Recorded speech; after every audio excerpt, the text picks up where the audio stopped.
প্রিয় শিক্ষার্থী, আশা করি সবাই ভালো আছেন। মহাদেশ ভিত্তিক ক্লাসে সবাইকে স্বাগতম।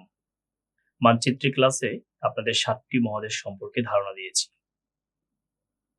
আজকে এশিয়া মহাদেশ থেকে শুরু করে পর্যায়ক্রমে আমরা সবগুলি মহাদেশ নিয়ে কথা বলব। সেই মহাদেশগুলির গুরুত্বপূর্ণ দেশ এবং যারা ইতিহাসে বিখ্যাত ব্যক্তি, সারা পৃথিবীতে মানুষের হৃদয়ের মণিকোঠায় যারা রয়েছেন, আমরা তাদেরকে চিনব। শুধু চিনলেই হবে না, যে সকল ব্যক্তিদ্বয় থেকে পরীক্ষায় প্রশ্ন আসে তাদের সম্পর্কে বা তাদের গুরুত্বপূর্ণ তথ্য সম্পর্কে আমরা জানব, আর গুরুত্বপূর্ণ দেশ সম্পর্কে জানব।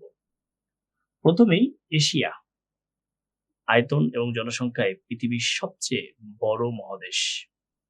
এই এশিয়া মহাদেশে রয়েছে অনেকগুলি গুরুত্বপূর্ণ রাষ্ট্র, সবগুলি গুরুত্বপূর্ণ, কিন্তু বিসিএস প্রিলিমিনারির জন্য বেশ কিছু গুরুত্বপূর্ণ দেশ রয়েছে যেখান থেকে সব সময় পিএইচডি প্রশ্ন করে। তার মধ্যে অন্যতম হচ্ছে ভারত। ভারত থেকে আপনি যদি প্রিভিয়াস কোশ্চেন অ্যানালাইসিস করেন, আপনি দেখবেন ভারত থেকে প্রশ্ন আসে, সবসময় প্রশ্ন এসেই থাকে। আমরা এই ভারত সম্পর্কে জানব। প্রিয় শিক্ষার্থী, আপনারা জানেন যে এই ভারতীয় উপমহাদেশ 1947 সালে হিন্দুস্তান এবং পাকিস্তান নামক দুইটি পৃথক রাষ্ট্রে পরিণত হয়।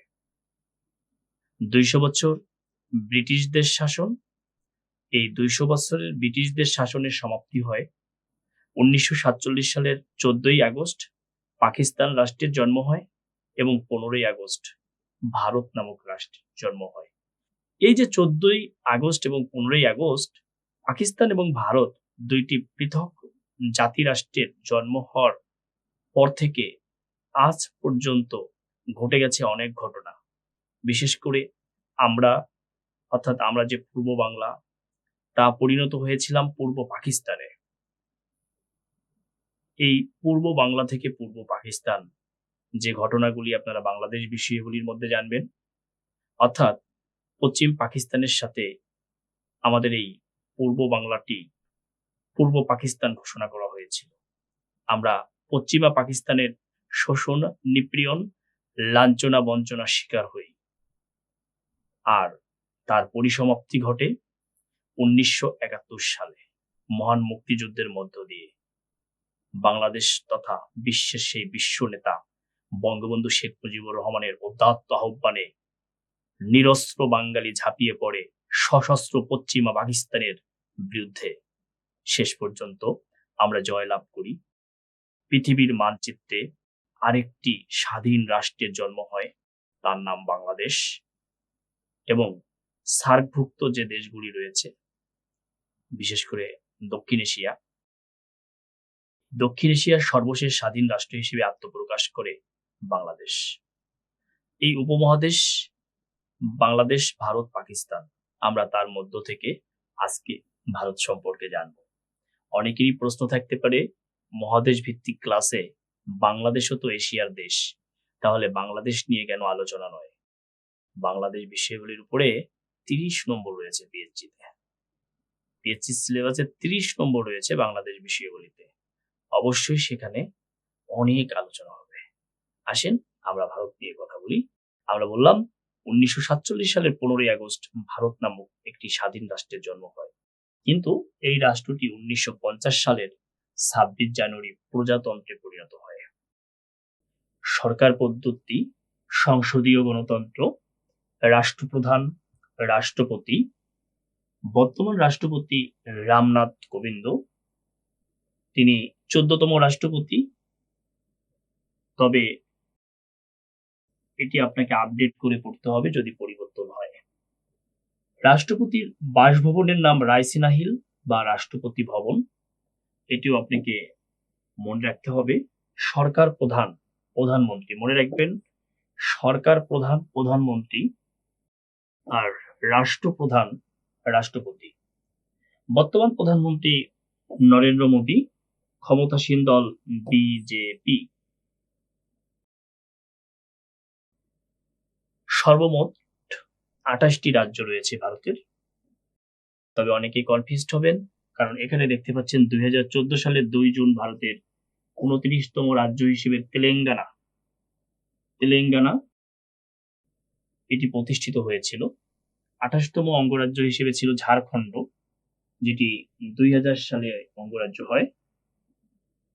কিন্তু আমরা এই 28টি, 29টি কিংবা 27টি, এই যে 27তম হচ্ছে উত্তরাখণ্ড। অ্যাকচুয়ালি কাশ্মীর যে রাজ্যটি ছিল 5 আগস্ট 2019 এই কেন্দ্রশাসিত অঞ্চলে পরিণত হয় এটি। এখন অঙ্গরাজ্য তাই 28টি। এই কাশ্মীরের স্বতন্ত্র অধিকার ছিল। ভারতের সংবিধানের 370 নং ধারা মোতাবেক কাশ্মীরকে, বিশেষ করে কাশ্মীরের পররাষ্ট্র, প্রতিরক্ষা এবং যোগাযোগ, এই 3টি ব্যতীত সবকিছুতেই ছিল কাশ্মীর স্বাধীন। কাশ্মীরের স্বতন্ত্র পতাকা ছিল, আলাদা বিধানসভা হতো, 6 বছর পর পর বিধানসভার নির্বাচন হতো। কাশ্মীরের জনগণ সবকিছুতেই স্বতন্ত্র কিংবা স্বাধীনতা ভোগ করত। হঠাৎ করেই ভারত সরকার সিদ্ধান্ত নেয় কাশ্মীরের এই আদেশটি বাতিল করবেন, অর্থাৎ 370 নং ধারাটি বাতিল করবেন। 35-এর ক ধারায় কাশ্মীর কিছু বিশেষ সুযোগ সুবিধা লাভ করত। 370 নং ধারাটি বাতিল হয়, 35-এর ক ধারাটিও বাতিল হয়ে যায়, যার কারণে কাশ্মীর ভারতের কেন্দ্রশাসিত অঞ্চলে পরিণত হয়। এখন সরাসরি ভারত কাশ্মীরের সব বিষয়ে হস্তক্ষেপ করতে পারে, যার কারণে আমরা দেখব ভারতের অঙ্গরাজ্যের সংখ্যা এখন 28টি, 29টি নয়। কেন্দ্রশাসিত অঞ্চল 8টি। অনেকেই কনফিউজড হতে পারেন যে কেন্দ্রশাসিত অঞ্চল তো 9টি হওয়ার কথা, কারণ এই যে আগে যে 7টি ছিল, এরপরে কাশ্মীরকে 2 ভাগ করা হয়, জম্মু কাশ্মীর আর একটি হচ্ছে লাদাখ। এই 2টি অঞ্চলে ভাগ করে 2টি কেন্দ্রশাসিত অঞ্চলে পরিণত করা হয়। তাহলে 2 যোগ হলে হওয়ার কথা 9। কিন্তু দাদরা ও নগর হাভেলি এবং দমন ও দিউ, এই 2টি অঙ্গরাজ্য একটিতে পরিণত হয়, কেন্দ্রশাসিত অঞ্চল হয়ে যায় 8টি। তাহলে যদি পরীক্ষায় আসে এখন কেন্দ্রশাসিত অঞ্চল কয়টি, আমরা উত্তর দিব 8টি। এশীয়দের মধ্যে প্রথম ব্রিটিশ পার্লামেন্টের সদস্য কে? দাদাভাই নওরোজি। আমরা ভারতের এখন বিখ্যাত ব্যক্তিদেরকে একটু পড়ব। তিনি 1892 সালের নির্বাচনের মধ্যে ফিসবেরি এলাকা থেকে উদার রাজনৈতিক সদস্য হিসেবে পার্লামেন্টে নির্বাচিত হন। তাকে grand old man of India বলা হয়। Grand old man of India.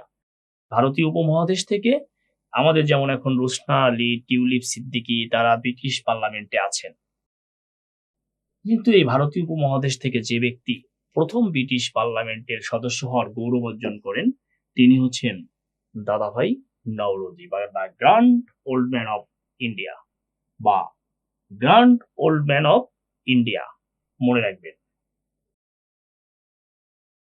Sarojini Naidu. Sarojini Naidu ছিলেন স্বনামধন্য ভারতীয় স্বাধীনতা সংগ্রামী, বিশিষ্ট বাগ্মী এবং ইংরেজি ভাষার যশস্বী কবি। পরিচিতি ভারতীয় কোকিল বা নাইটিঙ্গেল অফ ইন্ডিয়া, অর্থাৎ এই সরোজিনী নাইডুকে বলা হয় নাইটিঙ্গেল অফ ইন্ডিয়া।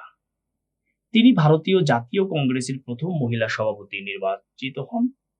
সরোজিনী নাইডুর জন্ম ভারতের হায়দ্রাবাদ শহরে, পৈতৃক নিবাস বাংলাদেশের মুন্সিগঞ্জ জেলার কনকসার গ্রামে, অর্থাৎ সাবেক বিক্রমপুর, বর্তমান মুন্সিগঞ্জ, এখানেই তার জন্ম। পিতা বিজ্ঞানী ও দার্শনিক অঘারনাথ চট্টোপাধ্যায়, মাতা কবি বরদা সুন্দরী দেবী। মাতা কবি বরদা সুন্দরী দেবী। তাহলে সরোজিনী নাইডু সম্পর্কে জানলাম। বিশেষ করে যে তথ্যটি পরীক্ষায় আসে সেটি হচ্ছে যে দ্য নাইটিঙ্গেল অফ ইন্ডিয়া কাকে বলা হয়। দ্য নাইটিঙ্গেল অফ ইন্ডিয়া বলা হয় সরোজিনী নাইডুকে। মহাত্মা গান্ধী, যার নাম বাদ দিলে ভারতের আলোচনায় বৃথা, অবিসংবাদিত নেতা। এই মহাত্মা গান্ধী, যার প্রকৃত নাম হচ্ছে মোহনদাস করমচাঁদ গান্ধী, এই মোহনদাস করমচাঁদ গান্ধীকে মহাত্মা উপাধি প্রদান করেন বিশ্বকবি রবীন্দ্রনাথ ঠাকুর। তিনি ভারতের জাতির জনক, কিন্তু কখনোই ভারতের কোনো পদে অধিষ্ঠিত হননি। প্রধানমন্ত্রী কি রাষ্ট্রপতি কিংবা অন্য কোনো কিছুতেই তিনি অধিষ্ঠিত হননি, কিন্তু তিনি এই ব্রিটিশ ভারতের আন্দোলনের যে প্রবক্তা, যে আন্দোলনকে বেগবান করেছিলেন এবং শেষ পর্যন্ত ব্রিটিশরা ভারতকে স্বাধীনতা দিতে বাধ্য হয়, সেই মোহনদাস করমচাঁদ গান্ধী বা মহাত্মা গান্ধী সম্পর্কে আমরা কিছু তথ্য জানব।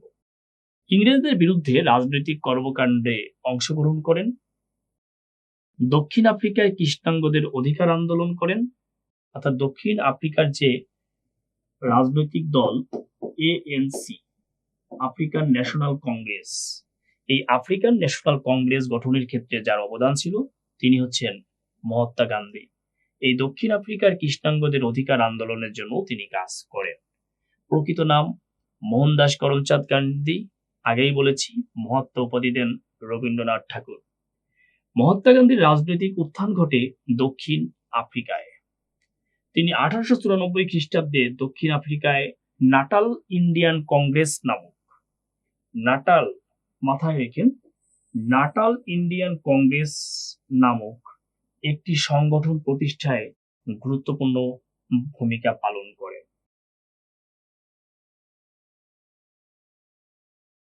ইন্ডিয়ান অপিনিয়ন পত্রিকার সম্পাদক ছিলেন। অবশ্যই মনে রাখবেন, তথ্যটি খুবই গুরুত্বপূর্ণ, পরীক্ষায় আসার মতো। তিনি ভারতের স্বাধীনতা আন্দোলন, এর মধ্যে আমরা যেটি দেখব, অসহযোগ আন্দোলন, সত্যগ্রহ আন্দোলন, ভারত ছাড় আন্দোলন প্রভৃতি এর নেতৃত্ব দেন। এগুলি আমাদেরকে মনে রাখতে হবে। অসহযোগ আন্দোলন, সত্যগ্রহ আন্দোলন, ভারত ছাড় আন্দোলন, এগুলির নেতৃত্ব কে দেন? মহাত্মা গান্ধী। তিনি ভারতীয় জাতির জনক ছিলেন, কিন্তু কখনো রাষ্ট্রীয় পদে অধিষ্ঠিত হননি, যে কথা আমি আগেই বলেছি। 1948 সালের 30 জানুয়ারি আততায়ীর গুলিতে তিনি নিহত হন। মহাত্মা গান্ধীর হত্যাকারীর নাম হচ্ছে নাথুরাম গডসে।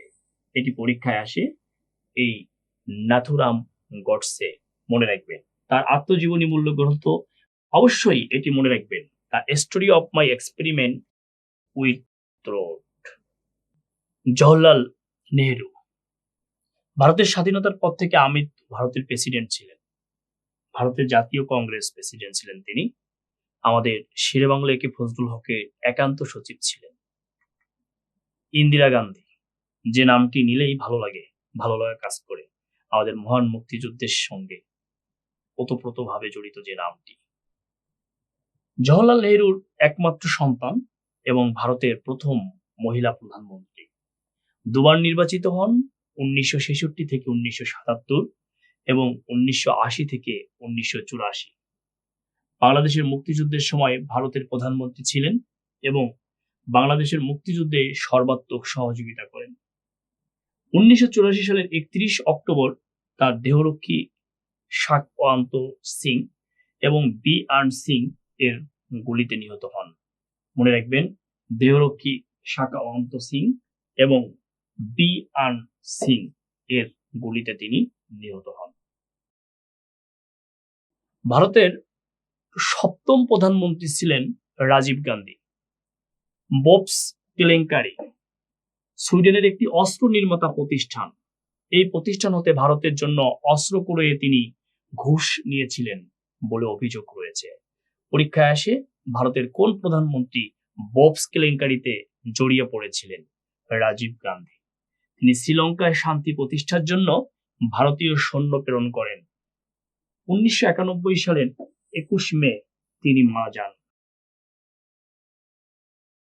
হত্যাকারী LTTI এর সদস্য আত্মঘাতী মহিলা থানু বা গায়ত্রী।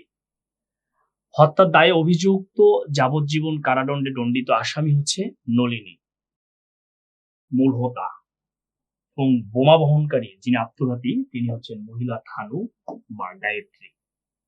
রাজীব গান্ধীর মৃত্যুর পর কংগ্রেস সভাপতি নিযুক্ত হন নরসিমা রাও।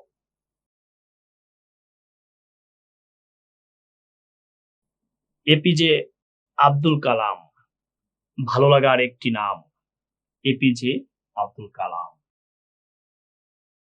15 অক্টোবর 1931 থেকে 27 জুলাই 2015, মৃত্যু তারিখটি মনে রাখতে হবে। ভারতীয় প্রজাতন্ত্রের একাদশ রাষ্ট্রপতি 2002 থেকে 2007। আব্দুল কালাম তার কর্মজীবন শুরু করেছিলেন একজন বিজ্ঞানী হিসেবে। পরে তিনি ঘটনাচক্রে গণপ্রজাতন্ত্রী ধর্মনিরপেক্ষ ভারতের রাষ্ট্রপতি নির্বাচিত হন। কালামের জন্ম বর্তমান ভারতের তামিলনাড়ু রাজ্যের রামেশ্বরমে। মাদার তেরেসা, ভালো লাগা আরেকটি নাম। যুগোস্লাভিয়ার, অর্থাৎ এখন কিন্তু যুগোস্লাভিয়া নেই, যুগোস্লাভিয়া এখন ভেঙে 7টি রাষ্ট্র হয়েছে। এই যুগোস্লাভিয়ার আলবেনিয়া পরিবারে মেসিডোনিয়ায় জন্মগ্রহণ করেন তিনি। এই প্রশ্নটি পরীক্ষায় আসে, মনে রাখবেন। অনেকে আলবেনিয়া উত্তর দেয়, অনেকে মেসিডোনিয়া উত্তর দেয়। উত্তর কিন্তু মেসিডোনিয়া, কারণ আলবেনিয়া হচ্ছে পরিবার আর মেসিডোনিয়া হচ্ছে রাষ্ট্র। এখানে তিনি জন্মগ্রহণ করেন। তিনি 1928 সালে কলকাতা আসেন। 1948 সালে ভারতের নাগরিকত্ব লাভ করেন।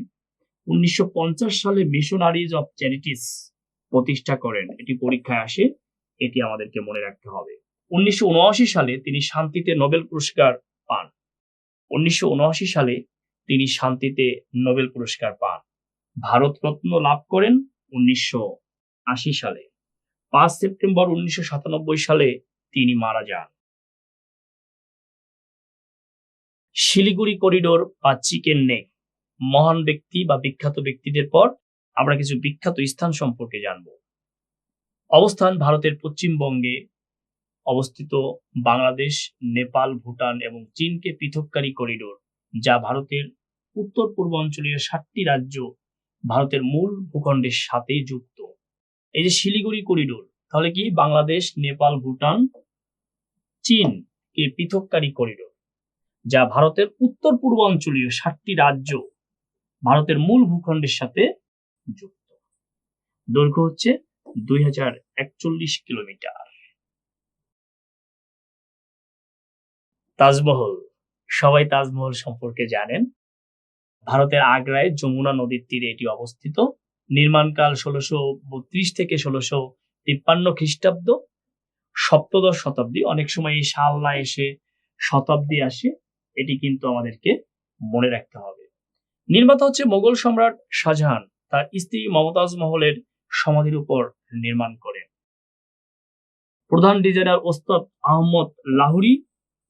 তবে পারস্যের স্থপতি ঈশা, এই ঈশা তার নাম কিন্তু পাওয়া যায় বিভিন্ন জায়গায়, তার এখানে ভূমিকা আছে, তার নামও বিভিন্ন জায়গায় বা বিভিন্ন গ্রন্থে কিন্তু পাওয়া যায়।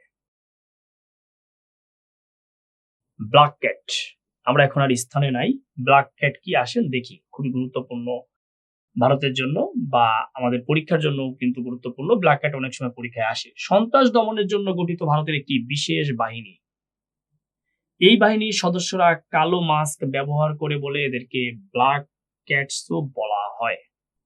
আর যদি এক্ষেত্রে ব্ল্যাক ক্যাট আমরা পড়লাম, যদি আবার র চলে আসে, তাহলে র কিন্তু ভারতের গোয়েন্দা বাহিনী।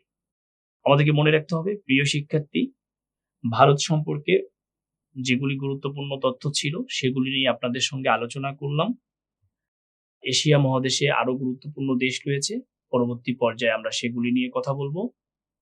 সেই ক্লাসগুলি করার আহ্বান জানিয়ে এখানেই শেষ করছি। সবাইকে ধন্যবাদ।